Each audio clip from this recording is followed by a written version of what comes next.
सबके नेता भीम आर्मी के जो संस्थापक हैं चंद्रशेखर आजाद जी ने, जैसे कि भीम आर्मी पाठशाला के बारे में हमारे भाई संतोष जी बता रहे थे, तो सबसे पहले भीम आर्मी का गठन हुआ था कि समाज में जो हमारे समाज के बच्चे हैं, आप देख रहे हो कि देश में दो तरह की व्यवस्था है। एक पैसे वाले जो लोग हैं उनके लिए व्यवस्था है, और एक जो गरीब लोग हैं उनके लिए व्यवस्था है। आज हम लोग जिस स्कूल के प्रांगण में बैठ करके मीटिंग कर रहे हैं, कार्यक्रम कर रहे हैं, हम बोल रहे हैं, ये व्यवस्था वाली जो स्कूल है ये गरीब वाली व्यवस्था है,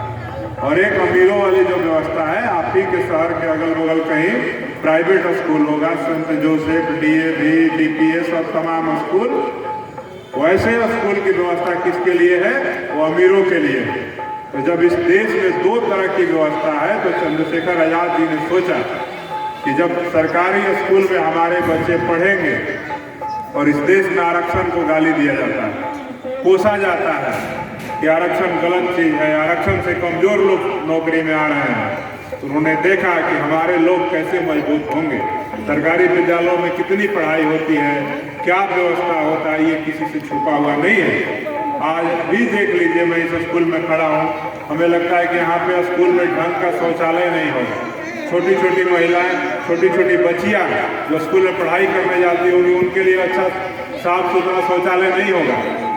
यहाँ पे उनके लिए लाइब्रेरी नहीं होगा, यहाँ उनके लिए लैब नहीं होगा।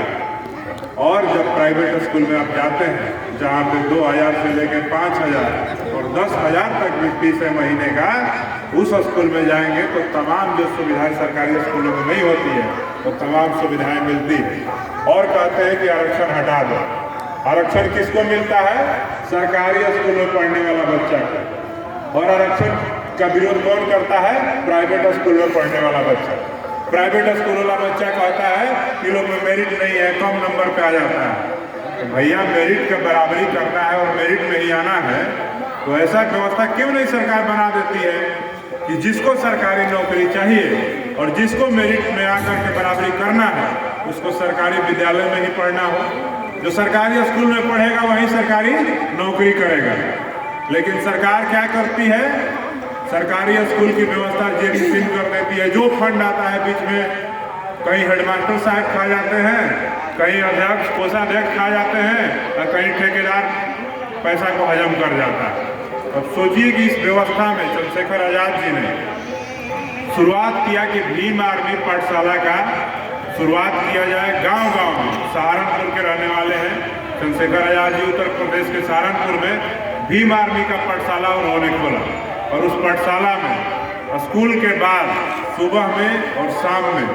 वो छोटे छोटे बच्चों को पढ़ाने का काम करते थे, उनको उनका इतिहास बताने का काम करते थे, बहुजन महापुरुषों का इतिहास बताने का काम करते थे, उनको इंग्लिश पढ़ाने का काम करते थे, उनको मैथ साइंस पढ़ाने का काम किया जाता था, और उनको इतना मजबूत किया जाता था कि ये सरकारी स्कूल का बच्चा भी उस प्राइवेट स्कूल के बच्चे के साथ बराबरी कर सके। लेकिन जब ये काम चल रहा था, वहाँ सहारनपुर जिले के पश्चिमी उत्तर प्रदेश के तमाम जिलों में भीम आर्मी के माध्यम से, उसी दौरान कुछ जातिवादियों ने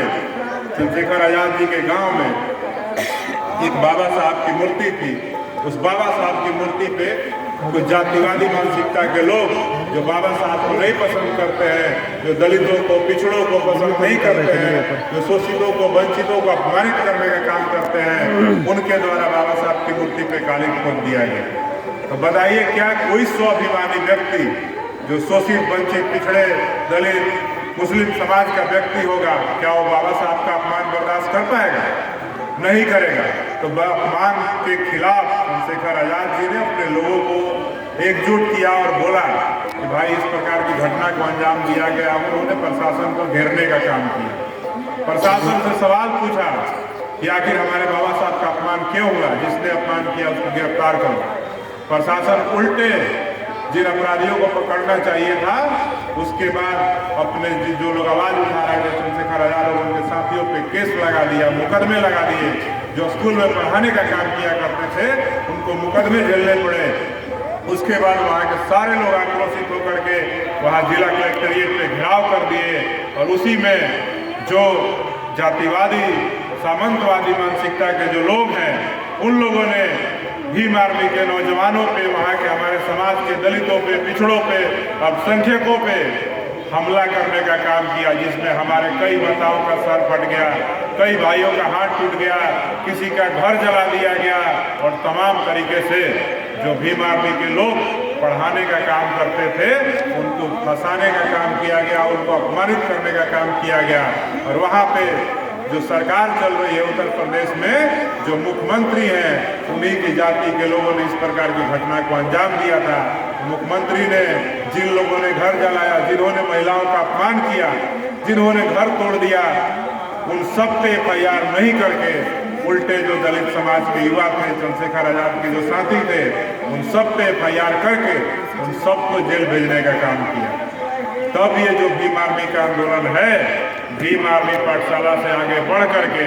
अपने समाज के सम्मान और स्वाभिमान की रक्षा के लिए भीम आर्मी काम करने लगी। लेकिन अब भी भीम आर्मी का पाठशाला चल रहा है। मैं आपको पिछले 7-8 सालों का उदाहरण बताता हूँ। इस देश में भीम आर्मी ने कहाँ कहाँ आंदोलन लड़ने का काम किया, कहाँ कहाँ खड़ा होने का काम किया। अगर शोषण, अत्याचार, अन्याय का बात किया जाए, आपको पता होगा कि इस देश में एक बड़ा घटना हुआ था। हाथरस में मनीषा वाल्मीकि की हत्या कर दिया गया था बलात्कार करके। आप सबको पता है। उस मनीषा वाल्मीकि को न्याय दिलाने के लिए जब वहाँ पे पक्ष और विपक्ष दोनों नकार नजर आ रहा था, उस समय चंद्रशेखर आजाद एक सांसद भी नहीं थे। उन्होंने वहाँ पे मजबूती के साथ मनीषा वाल्मीकि के परिवार के साथ खड़ा होकर के उसको न्याय दिलाने के लिए उत्तर प्रदेश के मुख्यमंत्री के आंख में आंख डाल करके उसके न्याय को लड़ाई लड़ने का काम किया। आपके बिहार के बगल के आपके जिला के दरभंगा में ज्योति पासवान एक लड़की थी, 2020 में उसकी हत्या कर दी गई, बलात्कार कर दिया गया। वहाँ पे जब आरोपी गिरफ्तार नहीं हो रहा था, उसको न्याय नहीं मिल रहा था, वहाँ पे भीम आर्मी ने आंदोलन किया था। पूरा दरभंगा जिला बंद हो गया था। चंद्रशेखर आजाद जी आए थे और उन्होंने वहाँ के DIG को अल्टीमेटम दिया था कि 7 दिन के अंदर अगर गिरफ्तारी नहीं होगी तो 8वां दिन से दरभंगा जाम हुआ था। 8वां दिन हम लोग पटना में मुख्यमंत्री का घेराव करेंगे और पटना जाम करने का काम करेंगे। मैं आपको बताता हूँ कि भीम आर्मी के दबाव में या कहिए प्रभाव में जो ज्योति पासवान का बलात्कारी था, जो हत्यारा था, उसको 7 दिन के अंदर ही पुलिस ने गिरफ्तार कर लिया। कोई ऐसा मामला हो, इस देश में पहलवानों का आंदोलन चल रहा था दिल्ली जंतर मंतर पे, जो पहलवान बेटियां इस देश का नाम रोशन कर रही थी, अपना कुश्ती के प्रतियोगिता में जाकर के ओलंपिक से मेडल लेकर के आती थी, सोना का, चांदी का मेडल लेकर के आती थी, उन बेटियों के साथ जब इस देश में अत्याचार हुआ, ज्यादती हुआ, उनका अपमान किया गया, उनके साथ जब इस देश में कोई नेता खड़ा होने का काम नहीं कर रहा था, उस समय इस देश में कोई खड़ा हुआ उन पहलवान बेटियों के साथ, तो भीम आर्मी संगठन था और चंद्रशेखर आजाद थे। आप सब ने देखा होगा कि 2024 लोकसभा चुनाव के पहले दिल्ली के बॉर्डर पे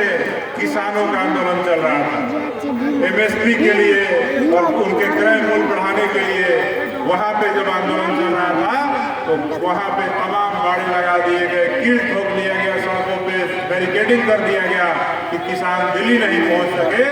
वहाँ जब इस देश के बड़े बड़े नेता जिसको अब तक आप वोट देते हैं, वो सारे लोग जब घर में बैठ कर AC का ठंडी हवा खा रहे थे, उस समय चंद्रशेखर आजाद किसानों के साथ खड़ा होने का काम किया। आपने एक दौर ये भी देखा, इसी देश की नरेंद्र मोदी जी की सरकार ने CA, NRC और NPR जैसा कानून ला करके इस देश के भूमिहीनों को,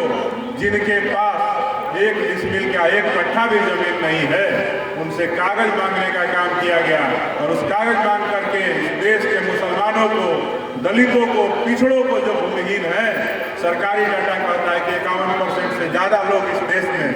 जो दलित, अनुसूचित जाति, जनजाति समाज के जो लोग हैं, आदिवासी समाज के जो लोग हैं, इनके पास 51% से ज्यादा लोगों के पास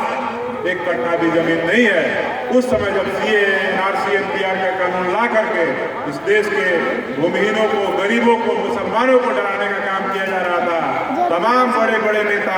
जिनको भी अब तक आप वोट देते आए हो, हर चुनाव में उनको वोट देते हैं, वो सारे लोग अपने घरों में बैठे हुए थे। उस समय भी इस देश के मुसलमानों के साथ, भूमिहीनों के साथ किसी ने खड़ा होने का काम किया, उस नेता का नाम, उस संगठन का भीम आर्मी और चंद्रशेखर आजाद था, जो जामा मस्जिद की सीढ़ियों पे भारत का संविधान लेकर के कह रहा था कि जब इस देश में किसी मुसलमान से कागज मांगा जाएगा, किसी मुसलमान को यहाँ से बेघर करने का बात किया जाएगा, उसको डिटेंशन कैंप में भेजने का बात किया जाएगा, तो सबसे पहला अगर कोई शख्स होगा डिटेंशन कैंप में जाने वाला तो चंद्रशेखर आजाद होगा। अब सबको पता है कि सीए और एनआरसी एनपीआर कानून के खिलाफ चंद्रशेखर आजाद के खड़ा होने के बाद पूरे देश में शाहीन बाग बन गया था, और उस शाहीन बाग के आंदोलन को चंद्रशेखर आजाद ने मजबूती से नेतृत्व करके अब सबको पता होगा कि अभी इस देश में एनआरसी और एनपीआर का जो कानून है ठंडे बस्ते में डाल दिया गया, तो ये भीम आर्मी। बिहार में अभी हाल का मैं बात बता रहा हूँ, 1 महीने की घटना, औरंगाबाद में पूजा कुमारी की बलात्कार करके हत्या कर दिया गया। वहाँ पे प्रशासन, तमाम जो नेता बिहार में अनुसूचित जाति जनजाति के 38 विधायक हैं, 6 सांसद हैं, ये सारे लोग जब वहाँ नहीं पहुंचे, उनको न्याय नहीं दिला पा रहे थे, तो पूजा कुमारी एक निर्धन घर की लड़की, जिसके घर में लोग पढ़े लिखे भी नहीं है, रोजी रोजगार नहीं है, उस घर की लड़की का बलात्कार किया गया। वहाँ पर उनके साथ कोई खड़ा होने का काम किया, तो मैं खुद जा करके वहाँ पे मजबूती के साथ वहाँ के डीएम और एसपी को घेरने का काम किया और बताया। वहाँ के डीएम और एसपी को मैंने बोला कि अगर पूजा कुमारी के जो बलात्कारी हैं, जो हत्यारे हैं, तो अगर 1 सप्ताह के अंदर गिरफ्तार नहीं होते हैं तो औरंगाबाद जिला में अभी हम आए हैं, अगली बार चंद्रशेखर आजाद आएंगे, अभी हजारों की संख्या में आए हैं, अगली बार लाखों की संख्या में आएंगे, और यहाँ के एक भी पदाधिकारी को ऑफिस से चैन से बैठने नहीं देंगे जब तक पूजा कुमारी के हत्यारों की गिरफ्तारी नहीं होगी। जो दोषी है उसको सजा नहीं होगा। वहाँ के जो पुलिस पदाधिकारी जो केस को दबाने का काम कर रहे थे उनको बर्खास्त नहीं किया जाएगा। मैं आपको बता रहा हूं कि हम 1 सप्ताह का अल्टीमेटम दे करके आए थे, लेकिन 3 दिन के बाद ही एसपी साहब का फोन आता है और कहते हैं कि आप 1 सप्ताह बोले थे। अब देखिए वहाँ के जो आरोपी हैं वो पकड़े गए, मध्य प्रदेश से पुलिस खोज करके लेकर के आ गई, और साथ ही साथ अगले ही दिन पता चला कि वहाँ के थाना प्रभारी और जो केस का जो अनुसंधान करता है, जिसको आईओ कहा जाता है, वो भी दोनों सस्पेंड हो गया, और जो मुआवजा मिलना था वो भी मिला। ये है ताकत भीम आर्मी की। बक्सर में आजाद पासवान का हत्या कर दिया गया।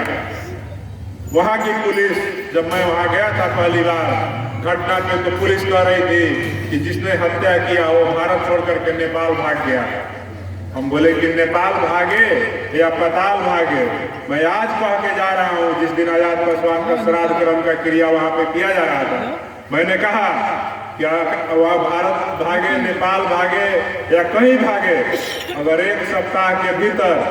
अगर उसकी गिरफ्तारी नहीं होती है तो 1 सप्ताह के बाद मैं खुद आऊंगा और डीएम और एसपी के कार्यालय का घेराव करूंगा।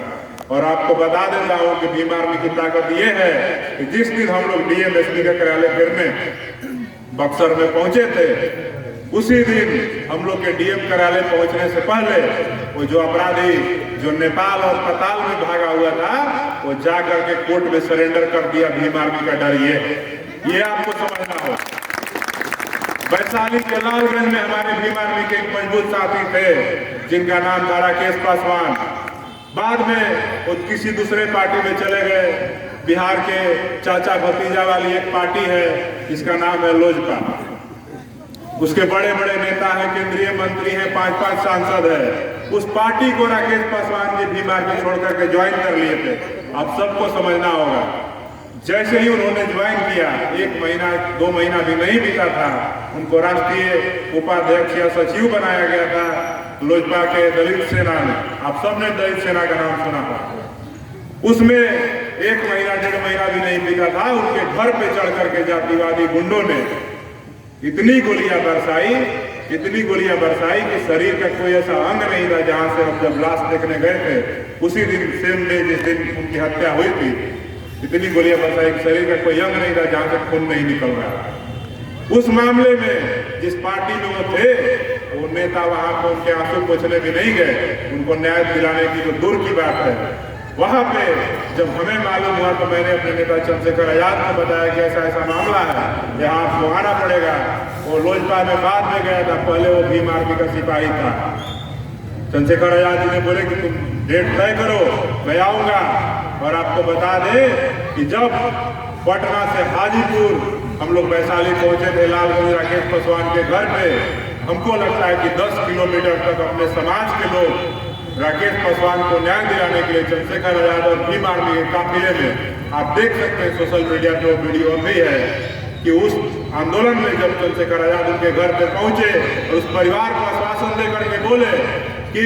यहाँ के एसपी और डीएम जितने भी उस घटना में संलिप्त अपराधी है उसको 10 दिन के अंदर गिरफ्तार नहीं करते हैं, तो यहाँ पे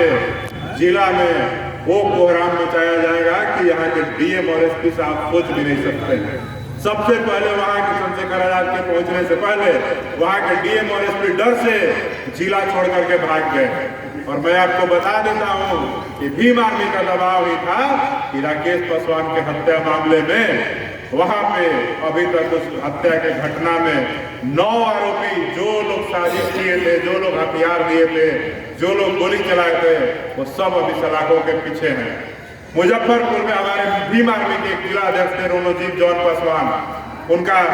2021 में हत्या कर दिया गया। उस मामले में कोई नेता, वहाँ का लोकल विधायक, तमाम लोग चाह रहे थे कि आरोपी को बचा दिया जाए, लेकिन भीम आर्मी का दबाव था, समाज का दबाव था और वहाँ पे जाकर के हम लोगों ने आंदोलन किया। अभी आप सब देखे होंगे अखबार में कुछ दिन पहले ही आया था कि जॉन पासवान के जो हत्यारे थे, मजबूती से केस लड़ने की वजह से उन सभी हत्यारों को उम्र कैद की सजा सुना दी गई। ये है भीम आर्मी। जो भीम आर्मी शुरू हुई थी अपने समाज के बच्चों को शिक्षा दीक्षा देने के लिए, वो भीम आर्मी अब समाज को ऊपर हो रहे शोषण पे, जुल्म पे, अत्याचार पे, अन्याय पे, हत्या पे, बलात्कार पे आज न्याय दिलाने का काम कर रही है। और इसी मजबूती के साथ चंद्रशेखर आजाद जी ने, मुझे याद है कि 2018 में जब वो जेल से निकले थे, उन्होंने प्रण लिया था कि हम अपने समाज को मरते हुए नहीं छोड़ सकते हैं, इस समाज के लिए लड़ना होगा। आप सबको पता है कि आप देखते होंगे कि किस प्रकार से आज भी हमारे लोगों को न्याय नहीं मिलता है, तैयार हो जाता है, सिर्फ उनको मुआवजा दे दिया जाता, अपराधी गिरफ्तार नहीं होता है, अपना होता था। लेकिन जब से भीम आर्मी आई है, पूरे बिहार ही नहीं, पूरे देश के अंदर कहीं भी SC/ST एक्ट में मामला दर्ज हो जाए, कहीं भी समाज में शोषण, अत्याचार, अन्याय हो जाए, अगर आरोपी गिरफ्तार नहीं होता है तो भीम आर्मी शासन प्रशासन को कह देती है कि जब तक आरोपी गिरफ्तार नहीं होगा हम आपको थाना में चैन से नहीं बैठने देंगे। कई मुद्दा है जिस पर भीम आर्मी ने समाज के हक और हुकूक में लड़ने का काम किया है। तमाम नेता जिसको भी आप वोट देते आए हैं, मैं आज आपके माध्यम से कह देना चाहता हूँ, आज आपके सुपौल जिला में कि जिस घटना पे जिसको आप वोट देते आए हैं, चाहे वो राजद वाले नेता हो, चाहे वो लोजपा वाले नेता हो, चाहे वो जदयू वाले नेता हो, चाहे वो माले वाले नेता हो, चाहे वो भाजपा वाले नेता हो, कोई नेता अगर आपके समाज के साथ खड़ा होने का काम नहीं करेगा, आपके ऊपर शोषण, जुल्म, अत्याचार, अन्याय पे खड़ा होने का काम नहीं करेगा, आपकी लड़ाई नहीं लड़ने का काम करेगा, हर उस लड़ाई को भीम आर्मी लड़ने का काम करेगा। मैं आपको बता देता हूँ, भूमि का यहाँ बहुत बड़ा मसला है। जैसा कि चर्चा बता रहे थे, सारी महिलाओं को लेकर के आए हैं कि बांध पर रहने वाले खास करके मुसहर समाज के जो लोग हैं उनको पुलिस के द्वारा बेदखल किया जा रहा है, उनको वहाँ पे रहने नहीं दिया जा रहा है। तो मैं आप सबके बीच में बता देना चाहता हूँ कि बिहार की ये स्थिति है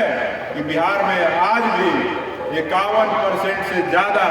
अनुसूचित जाति, जनजाति समाज के लोग, पिछड़े वर्ग के लोग जिनके पास 1 कट्ठा जमीन नहीं है, वो सभी लोग आज नहर किनारे, नदी किनारे, सड़क किनारे, बांध किनारे और तमाम जो तालाब हैं उसके किनारे रहने को मजबूर हैं। और आप देखे होंगे कि नीतीश कुमार जी जब से बिहार के मुख्यमंत्री बने हैं, उनका हमेशा से टारगेट पे कभी तालाब का विकास करवाते हैं, जल जीवन हरियाली यात्रा के नाम पे, और वहाँ पे जो तालाब किनारे रह रहे हैं उनकी झोपड़ियों को तोड़वा देते हैं। कहीं सड़क बनवाते हैं तो सड़क किनारे कोई झोपड़ी में रह रहा है, उसके झोपड़ी को खड़वा देते हैं, पीछे में उसके जमीन है। कहीं बांध है तो बांध पे अगर कोई विकास का काम हो रहा है, सड़क बन रहा है, तो वहाँ पे बांध किनारे रह रहे लोगों की झोपड़ी को उखड़वा देते हैं। तो ये हम बता देना चाहते हैं कि ये हमारे अलग अलग जातियों में बंटने का नतीजा है। नहीं तो मैं आपको बता दूं कि बिहार में नीतीश कुमार जी जब सत्ता में आए थे तो नीतीश कुमार जी ने ही भूमि सुधार आयोग का गठन किया था। डी बंदोपाध्याय जो कि एक ऑफिसर थे, उनके नेतृत्व में एक आयोग बना और उस आयोग ने पूरे बिहार में घूम घूम करके भूमि का सर्वे किया। और उस सर्वे में डी बंदोपाध्याय अपने रिपोर्ट में लिखते हैं कि बिहार के अंदर 21 लाख एकड़ से ज्यादा जमीन, सरकारी जमीन जो है खाली पड़ा हुआ है और उस जमीन पे भूमाफियाओं का कब्जा है। लेकिन फिर भी हम पूछना चाहते हैं कि 21 लाख एकड़ जमीन खाली रहने के बाद भी हमारे बिहार के 51% से ज्यादा SC, ST, OBC, धार्मिक अल्पसंख्यक कैसे भूमिहीन है। बिहार के एक राज्यपाल थे सत्यपाल मलिक, उन्होंने बिहार में जब राज्यपाल थे, बिहार घूम घूम करके उन्होंने एक बयान में दिया, उनकी एक अखबार में खबर छपी कि उन्होंने कहा कि जब बिहार के अलावा देश के सारे राज्यों में जब भारत आजाद हुआ तो जमींदारी प्रथा का उन्मूलन हुआ। जमींदारों के पास जो जमीनें थी वो जमीनें सरकार लेकर के उसका पर्चा बना बना करके जो भूमिहीन लोग थे उनको बराबर बराबर बांटने का काम की थी। लेकिन बिहार की सरकार और उस समय के बिहार के जो मुख्यमंत्री थे वो किस जाति के नहीं थे ये आप सबको पता है। उस मुख्यमंत्री ने जमींदारों को जमीनों को बचाने के लिए यहाँ के जमींदारों को चालाकी देखिए, तो राज्यपाल कहते हैं कि बिहार के जमींदार अपना बचाने के लिए, क्योंकि जमींदारी प्रथा का जब उन्मूलन हो रहा था उसमें कहा गया था कि किसी भी व्यक्ति के पास 9 बीघा से ज्यादा जमीन नहीं रहेगा। लेकिन उस समय के जमींदारों ने पुलिस प्रशासन से मिल करके, क्योंकि हमारे समाज के लोग इतने शिक्षित नहीं थे, जागरूक नहीं थे, उन सभी जमीनों का जब बराबर बंटवारा होना था, उनका पर्चा मिलना था, उन सभी ने सातिरपंथी करके उन तमाम जमीनों को किसी घोड़ा के नाम पे, किसी गाय के नाम पे, किसी बकरी के नाम पे, किसी भेड़ के नाम पे जमीन का आवंटन करके, आज भी देखिएगा कि बिहार में आपके जिले में आप जहाँ से रहते हैं कई ऐसे लोग होंगे जिनके पास 100 बीघा जमीन होगा, किसी के पास 500 बीघा जमीन होगा। हम सुनते हैं कि किसी के पास 1000 बीघा जमीन है, तो हम पूछते हैं कि क्या ये जमीन आप माथा पे बांध करके लाए थे। तो नीतीश कुमार जी से मेरा सवाल है और अब मैं आप सबके बीच कह देना चाहता हूँ कि जो भूमि का सवाल है ये सिर्फ सुपौल जिला का मामला नहीं है, ये पूरे बिहार का मामला है। हर जगह इसी प्रकार से भूमि सर्वे के नाम पे भूमि सर्वे नीतीश कुमार जी करा रहे हैं। वो वादा किए थे मुख्यमंत्री बनने के बाद कि भूमि सुधार आयोग की रिपोर्ट को लागू करेंगे और सभी भूमिहीनों को 3 डिसमिल जमीन देंगे। उनसे आगे बढ़ करके एक और बयान में मुख्यमंत्री बने बिहार में जीतन राम मांझी जी, जो कि खुद मुसहर समाज से, दलित समाज से आते हैं, उन्होंने कहा कि हम 5 डिसमिल जमीन देंगे। हम पूछना चाहते हैं कि आज भी बिहार में 21 लाख एकड़ जमीन खाली है और आज भी 51% से ज्यादा अनुसूचित जाति, जनजाति, पिछड़े वर्ग के लोग, धार्मिक अल्पसंख्यक भूमिहीन कैसे हैं। जब 3 डिसमिल और 5 डिसमिल जमीन आप बांटने की बात कर रहे हैं तो बांट क्यों नहीं रहे हैं? आखिर आपको डर किससे लग रहा है? नीतीश कुमार जी, अब 1 साल भी नहीं बचा है जब आप सत्ता से बाहर हो जाएंगे तो हम यही कहेंगे कि आप जाते जाते बिहार के भूमिहीनों के लिए कुछ करके जाइए और यहाँ के जो खास करके अनुसूचित जाति, जनजाति समाज के लोग हैं जो आज भी सड़क किनारे, नहर किनारे, बांध किनारे, तालाब किनारे रहने को मजबूर हैं, वैसे लोगों को सबको 5 डिसमिल नहीं तो कम से कम 3-3 डिसमिल जमीन ही बंटवारा कर दीजिए। और जो सुपौल का मामला है, जिस प्रकार से यहाँ पे व्यापक स्तर पे भूमि का मामला आ रहा है, मैं आप सबके बीच कहता हूँ कि हमारे भीम आर्मी के जिलाध्यक्ष मौजूद हैं और उनके टीम के जो लोग हैं, आप सब एक दिन यहाँ पे DM कार्यालय का घेराव का कार्यक्रम रखिए। मैं खुद आऊँगा और मैं दावे के साथ कहता हूँ कि आप सबकी भूमि का बंटवारा, जिसको पर्चा मिला है, जिस आपके भूमि पे पर्चा मिलने के बाद भी आपको कब्जा दखल नहीं है, आपकी जमीन पे कोई भू माफिया, कोई जमीन माफिया, कोई बाहुबली कब्जा करके रखा है, उस तमाम जमीनों को छीन करके जिला प्रशासन से आपको लौटाने का काम भीम आर्मी करेगा। आप सब बताइए, मैं आप सब के यहाँ पे 200-250 लोग मौजूद हैं, मैं आप सब से पूछना चाहता हूँ कि जिस दिन यहाँ पे जमीन के मसले पे और सुपौल के मसले पे यहाँ पे DM कार्यालय का घेराव किया जाएगा, क्या आप सब जितनी संख्या में मौजूद हैं इसकी 10 गुना संख्या में आप सब आएंगे? आप सबको चाहिए ना जमीन अपना रहने के लिए घर चाहिए ना, तो आप सबको भीम आर्मी के साथ खड़ा होकर के हमारे जिला अध्यक्ष हैं संतोष जी और इनकी पूरी टीम इनका साथ देना होगा और आपको इन सब के साथ खड़ा होकर के अपने हक अधिकार को छीनने का काम करना होगा। आज समझ लीजिए कि इस देश में ये हालात है, गरीब के लिए अलग कानून है, अमीर के लिए अलग कानून है, गरीब के लिए अलग स्कूल है, अमीर के लिए अलग स्कूल है, गरीब के लिए अलग अस्पताल है, अमीर के लिए अलग अस्पताल है। कोसी पे जब हम घूमते हैं तो हमको देखने में मिलता है कि नीतीश कुमार जी अपने आप को विकास पुरुष कहलाते हैं, लेकिन आज भी कोसी की हालत ये है कि यहाँ पे लोग जिस प्रकार का जीवन जी रहे हैं, हम तो देखते हैं कि मैं जहाँ से आता हूँ दक्षिण बिहार से, दक्षिण बिहार के लोग कोसी के लोगों से बेहतर जीवन जी रहे हैं। तो आखिर ये दोहरा रवैया कोसी के लोगों के साथ क्यों हो रहा है, सीमांचल के लोगों के साथ क्यों हो रहा है? नीतीश कुमार जी, बिहार में 38 जिले हैं और आप सबका विकास बराबर करिए। आज भी कोसी बाढ़ की समस्या से जूझ रहा है, आज भी यहाँ लोग भुखमरी के कगार पे हैं, अपना स्थायी जीवन यापन नहीं कर रहे। आज भी यहाँ के बच्चे पलायन कर रहे हैं, उनको शिक्षा नहीं मिल रहा है, समुचित रोजगार नहीं मिल रहा है। कोसी में कोई बड़ा ऐसा यूनिवर्सिटी नहीं है जहाँ पे 10,000 20,000 स्टूडेंट पढ़ाई कर सकें। उनके लिए रहने की व्यवस्था नहीं है, शहरों में उनके रहने की हॉस्टल नहीं है। यहाँ की जो बच्चियाँ हैं उनके पढ़ने के लिए 10वीं के बाद शहरों में एक भी बड़ा आवासीय विद्यालय नहीं है, कॉलेज नहीं है। ये सीधे तौर पर दर्शाता है कि बिहार के मुख्यमंत्री नीतीश कुमार जी कोसी के साथ दोहरा रवैया कर रहे हैं। मैं आप सबको कहता हूं कि जिस दिन आप सब लोग मिल करके, आप सब ने देखा होगा कि संसद भवन के अंदर भीम आर्मी का एक शेर 543 सांसदों में अकेला दहाड़ता नजर आता है जब नीला गमछा लेकर के संसद में प्रवेश करता है। वहां के जितने जातिवादी, सामंतवादी, मनुवादी विचारधारा के जो सांसद हैं, जब उनको देखते हैं तो लगता है कि उनके चेहरे पे 12 बज रहा है। तो ये हालात है। मैं आप सबसे कहता हूं कि आप सब लोग भी इस बिहार के अंदर अगर भीम आर्मी को मजबूत करते हैं और बिहार की विधानसभा में, बिहार की राजधानी पटना में किसी प्रकार से नीला गमछा वाला अगर 2, 4, 5 विधायक घुस गया तो मैं आपको दावे के साथ कहता हूं कि आपके ऊपर हो रहा शोषण, जुल्म, अत्याचार, अन्याय, हत्या, बलात्कार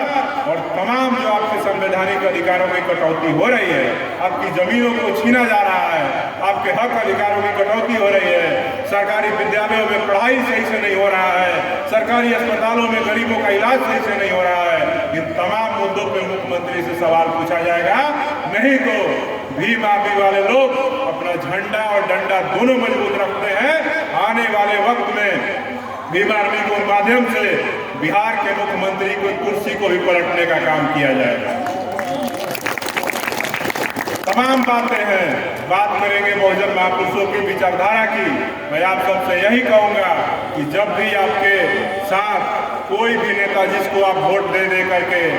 कुर्ता पैजामे वाले को विधायक सांसद बनाए हैं, आपके साथ खड़ा हो ना हो, लेकिन मैं आप सबके माध्यम से कहता हूँ